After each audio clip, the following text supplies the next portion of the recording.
and I'm taking into a lot of consideration all the recommendations that are coming my way.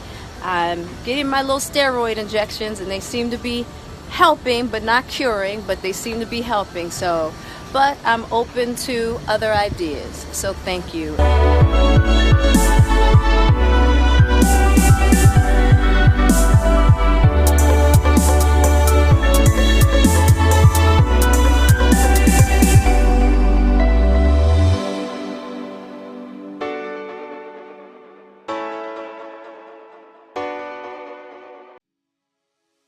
So, Jada Pinkett Smith has a show called Red Table Talk.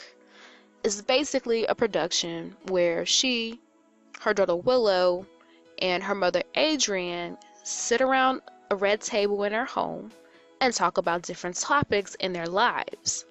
The idea is a place where 3 generations of women open up for a series of candid conversations with family and friends. I mean, it's a cool concept and an interesting broadcast.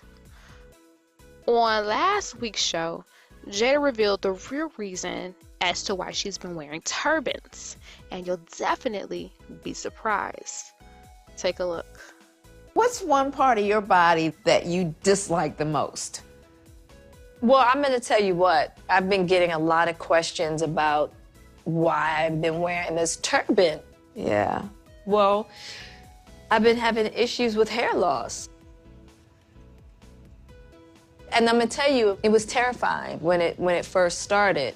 You know, I was in the shower one day and then just handfuls of hair just in my hands. And I was just like, oh my God, am I going bald? So that's crazy. My celebrity natural hair crush is suffering from alopecia. For those of you who are unfamiliar with alopecia, it is a baldness that occurs from a miscommunication among the immune system, and the body ends up attacking itself. The hair follicles, which is where hair originates from, are damaged and causes the hair to fall out and sometimes even cease to grow back. Here's what she says on how losing her hair made her feel.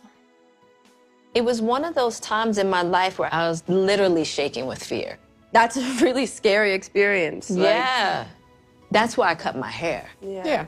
And why I continue to cut it. Yeah, just to keep it Right, I just had like another okay, I think we're gonna do another layer of cutting, you know. And my hair has been a big part of me. Taking care of my hair has been a beautiful ritual, you know, and having the choice to have hair or not. Yeah. And then one day to be like, oh my God, I might not have that choice anymore. I could definitely relate to that because I also love having thick, long, healthy hair. And recently I have seriously contemplated chopping it off because I have an 8-month-old and it's time consuming to manage. But I enjoy sending a message with my hair that black hair does grow. But like she said, I and most others have that choice whether to rock it long or short. I can only empathize that it must be hard to wake up one day and not have that choice. Yeah, because you had a lot of hair. A lot of hair. Really thick, healthy, beautiful hair. Thick, to the point that people always thought I had weaves. They're like, that's not her hair. I'm like, right. Yes, it is. Right. I found it funny that she mentioned that many people always thought she wore weave. And that's the thing, you know, with black women is that people always think our hair is fake when it's long. Yeah, and I've gotten every kind of test there is to have. Yeah. So they don't really know. They don't know why. That's rough.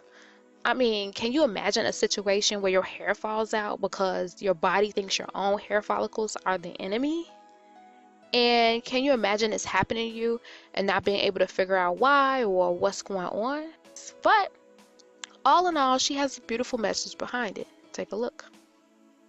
I really had to put it in a spiritual perspective of like, the higher power takes so much from people. Mm-hmm. People are out here who have cancer, people who have sick children.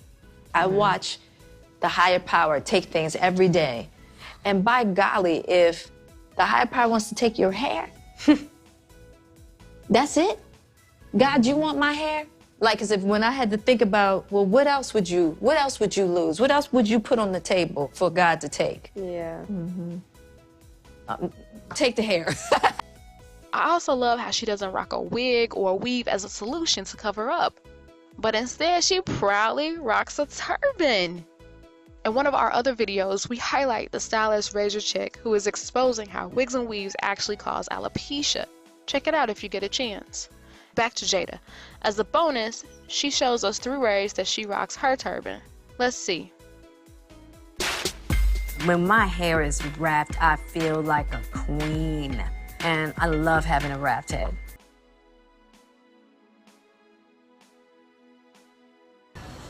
Hey, I just want to say thank you to everybody for all the outreach from all the doctors and all the holistic practitioners who have been reaching out to me about this head of mine. I appreciate it so much. And I'm taking into a lot of consideration all the recommendations that are coming my way. I'm getting my little steroid injections and they seem to be helping, but not curing, but they seem to be helping. But I'm open to other ideas, so thank you. And I just wanted to say thank you to all the love and support we've been getting around Red Table Talk. So here's to a beautiful day. Here's to a wonderful weekend. Mwah. I appreciate all of you. If you like that and you want more ways to rock your turban, check out our compilation video on 8 ways to rock your turban. So what do y'all think about Jada's situation? Did you ever think her hair was weave? And what do you think about black women who wear wigs and weaves to cover up balding? Does that just make things worse? Let us know in the comment section below. Until next time, peace.